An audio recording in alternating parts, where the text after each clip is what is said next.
Sprediķis Latvijas draudzēm 2025. gada augusts, mācītājs Pēteris Šlihts. Tekstu latviski ierunājis Mārtiņš Šmits. Lasījums no Daniela grāmatas 6. nodaļas. Tad šie pāraugi un satrapi devās pie ķēniņa un sacīja: Ķēniņš dārīs, lai dzīvo mūžīgi. Visi pāraugi, valsts pārvaldnieki, satrapi, manziņi un virsnieki iesaka ķēniņam izdot likumu, bargu aizliegumu, ka ik viens, kas nākamās 30 dienās lūgs kādu dievu vai cilvēku, izņemot tevi, ķēniņ, ir iemetams lauvu bedrē. Tad ķēniņ, izsludini šādu aizliegumu un rakstiski apstiprini, ka tas ir negrozāms mēdiešu un persiešu likums, kas nav atceļams. Un ķēniņš dārīs parakstīja šo aizliegumu. Daniels uzzināja, ka parakstīts šāds likums un devās mājās. Viņa augšistabas loks vienmēr bija atvērts pret Jeruzālemi, un tāpat kā iepriekš viņš 3 reizes dienā ceļos nometies, lūdza un slavēja Dievu. Bet šie vīri atkal nāca pie ķēniņa un viņam teica: Tu zini, ķēniņ, ka mēdiešu un persiešu likumi, visi aizliegumi un pavēles, ko ķēniņš ir izdevis, nav atceļami. Tad ķēniņš lika atvest Danielu un iemest to lauvu bedrē. Ķēniņš teica Danielam: Lai tavs dievs, kam tu nemitīgi kalpo, glāba tevi. Atnesa akmeni un uzlika bedrē, un ķēniņš to aizīmogoja ar savu zīmogu un augstmaņu zīmogiem, lai neviens nevarētu iejaukties. Ķēniņš iegāja pilī un visu nakti pavadīja bez ēdiena un jautrības, nevarēdams aizmigt. Tiklīdz uzausa rīts, ķēniņš cēlās un steigšus devās uz lauvu bedri. Pienācis pie bedres, kurā bija Daniels, ķēniņš sauca Danielu skumjā balsī: Daniel, tu dzīvā Dieva kalps, vai tavs Dievs, kuram tu nemitīgi kalpo, spēja paglābt tevi no lauvām? Daniels sacīja ķēniņam: Ķēniņš, lai dzīvo mūžīgi. Mans Dievs sūtīja eņģeli un aizdarīja lauvu rīklas, ka tās mani nesaplosīja, jo neesmu pret viņu noziedzies un arī ķēniņam neesmu darījis sliktu. Āmen.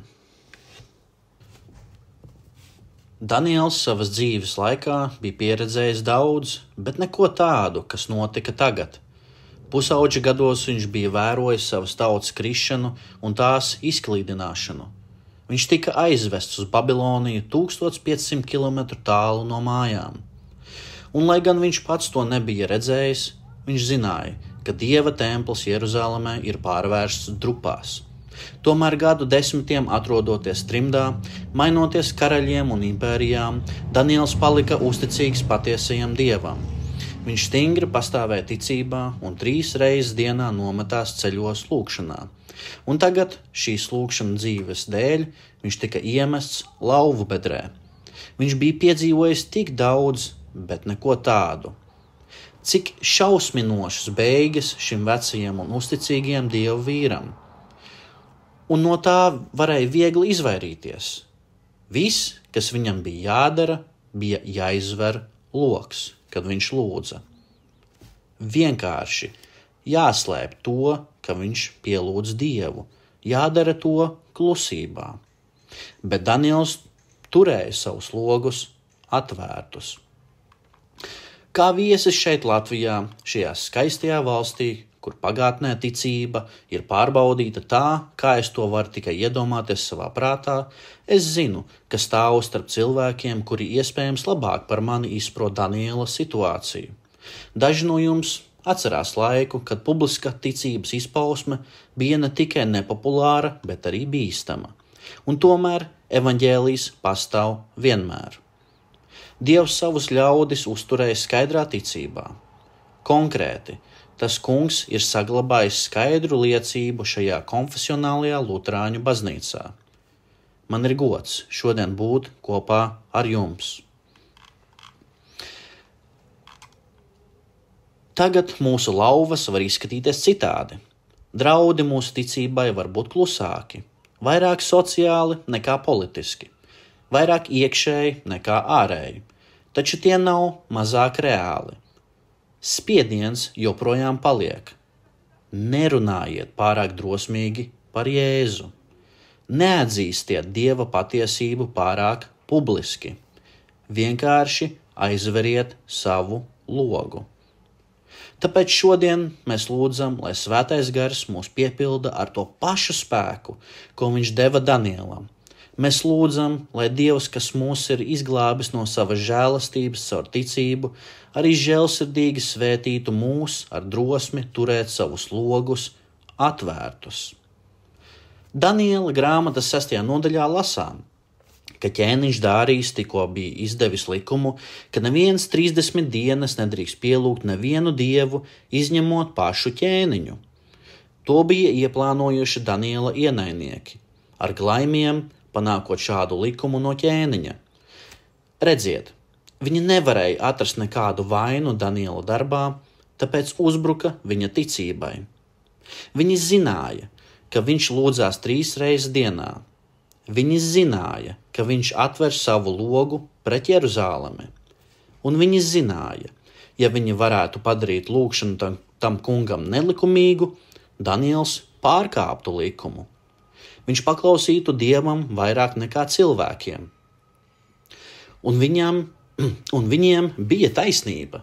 Jau nākamajā pantā teikts, kad Daniels uzzināja, ka parakstīts šāds likums un devās mājās, viņa augšistabas loks vienmēr bija atvērts pret Jeruzālemi, un tāpat kā iepriekš, viņš 3 reizes dienā ceļos nometies, lūdza un slavēja Dievu.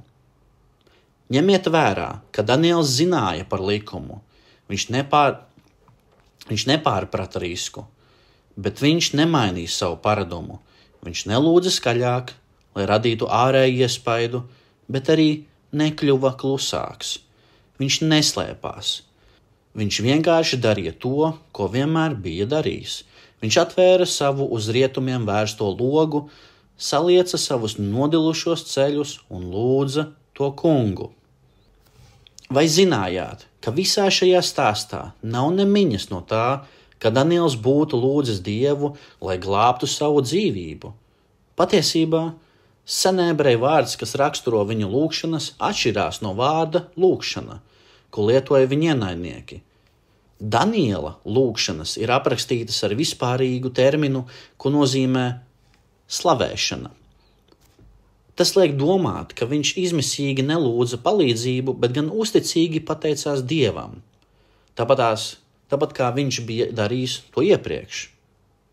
Lai gan mēs nevaram zināt precīzu viņa lūgšanas saturu, 3 seno jūdu ikdienas lūgšanas parasti bija pateicība par Dieva svētībām, grēku atzīšana un pārdomas par Dieva baušļiem, bieži vien iekļaujot psalmu dziedāšanu. Tātad, tā kā tuvumā nebija tempļa un nebija rakstu tīstokļa, šis lūgšanas bija veids, kā Daniels gremdējās Dieva vārdā. Ar šo uzticīgo ieradumu Svētais Gars stiprināja viņa ticību. Tāpat kā Gars joprojām darbojās caur vārdu un sakramentiem mūsu sirdīs tagad. Bet visvairāk mani pārsteidz tas, cik viegli Danielam būtu bijis izvairīties no lauvu bedres. Viņam nebūtu bijis jāpārtrauc lūgt vispār. Viņš vienkārši varēja to paturēt pie sevis, darīt klusībā. Viss, kas viņam bija jādara, bija jāizver lokus. Arī mums ir diezgan viegli izvairīties no vajāšanām un nepatikšanām, vai ne? Viss, kas mums jādara, ir paturēt savu ticību pie sevis. Bieži vien velns mūs pierunā nevis noliegt Jēzu, bet gan spērt soli atpakaļ ticībā. Viss, kas ir jādara, ir jāizver logu. Varbūt mēs izvairamies publiski runāt par Jēzu, tāpēc, ka baidamies. Ko par to padomās daži no mūsu draugiem? Varbūt tā vietā, lai turpinātu savu ierasto lūgšanu praksi, mēs izvēlamies to izlaist, kad esam publiskā vietā, jo tas varētu piesaistīt mums pārāk lielu uzmanību. Varbūt kāds runā pret Dievu vārdu un baznīcu, un mēs nolēmjam klusēt, nevis aizstāvēt patiesību. Šie varbūt nav lielākie izaicinājumi ticībai, taču var redzēt, ka pat šādos veidos mēs jūtamies spiesti spērt soli atpakaļ ticībā. Velns ir viltīgs. Viņš parasti nemēģina mūs tūdaļ pilnīgi atraut no Kristus. Viņš tikai kārdinās mūs pierast pie nelieliem kompromisiem. Viņš zina, ka tiklīdz tu spēr soli atpakaļ, tava situācija mainās, tev ir kļuvis vieglāk turpināt iet šajā virzienā. Manai mammai patīk teikt, ja tu dosi velnam colu, viņš tev aizvedīs jūdzi. Tas ir kā jenga spēlē. Vai jūs zinat šo spēli? Tajā ir parasti izveidot torni un vienu pēc otru no tā vēl kārā koka klucīšus. Tu nekad nesāc jenga spēli, lai atstātu torni stāvam, vai ne? Tu spēlē, līdz tas sabrūk. Tas pats attiecās uz velnu. Ja mēs esam gatavi dot viņam dažus klucīšus, viņš turpinās mūs vilkt, līdz mūsu ticība sabruks. Viņš spēlē, lai iegūtu mūsu miesu un dvēseli uz visiem laikiem. Kā Jēzus teica, kas gribēs glābt savu dzīvību, tas to zaudēs. Tas parasti nenotiek acu mirklī, bet gan ilgstošā, nelielu, arvien pieaugošu kompromisu ceļā. Un iespējams vēl bīstamāk ir tas, ka velns zina, ka tad, kad ticīgais kompromitē savu ticību, pat nedaudz, tas mudina arī citus atkāpties. Nav šaubu, Daniels zināja, ka viņa logu aizvēršana atturēs no ticības apliecināšanas jebkura nabagu ebreju, kuram būtu pietiekami žēlastības, lai nostātos viņam blakus, ja vien viņa piemērs rādītu ceļu. Dosimies visi Daniela skolā. Lai kas arī notiktu, mēs nevaram atkāpties savā ticībā. Mēs nevaram uztvert Dieva mācību viegliprātīgi.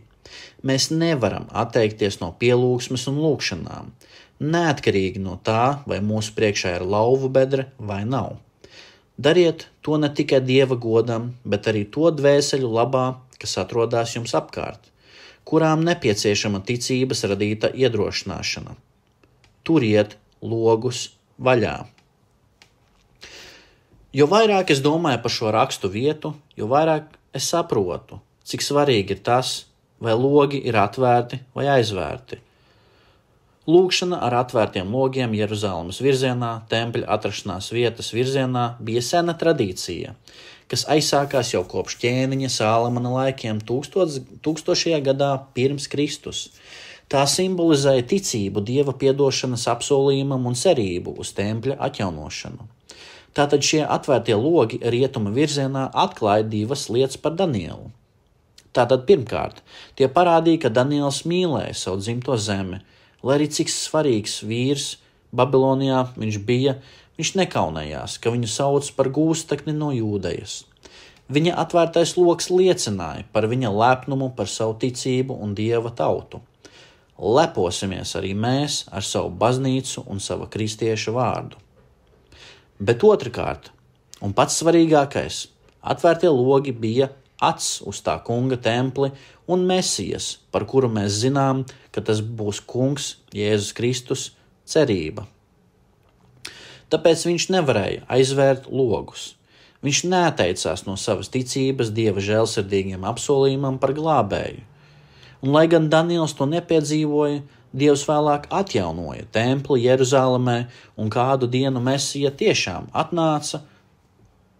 Jūs zināt, Bētlemē piedzima mazulis, mūsu glābējs, Jēzus Kristus. Redziet, lai cik daudz Daniels mūs iedvesmotu, viņš nav šī stāsta centrā. Viņa drosme un disciplīna ir ievērojama, bet ne jau tā mūs glābi.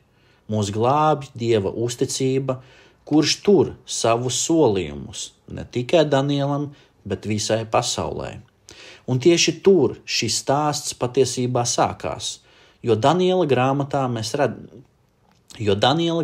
mēs neredzam tikai drosmīgu ticīgo, mēs ielūkojamies pašā Jēzū, lielajā Danielā. Tāpatās kā Danielu, Jēzu nepatiesi apsūdzēja greizsirdīgi ierēģi. Tāpat kā Danielu, viņu nodeva varas pārstāvji, kuri zināja, ka viņš ir nevainīgs. Tāpatās kā Danielu, viņu notiesāja valdnieks, kurš vēlējās viņu saudzēt, bet jutās bezspēcīgs sabiedrības spiediena dēļ. Tāpat kā Danielu Jēzu nodeva nāvei. Viņš tika iemests kapā, kura ieejai bija pievelts priekšā akmens. Un tāpat kā Daniels, lai gan tas šķita neiespējami, Jēzus iznāca no kapa dzīvs, jo Dievs ir uzticīgs. Bet lūk, lielā atšķirība. Daniels tika saudzēts, Jēzus netika. Neviens eņģelis nenāca glābt Jēzu no krusta. Viņš pilnībā izcieta Dieva dusmas par mūsu grēkiem.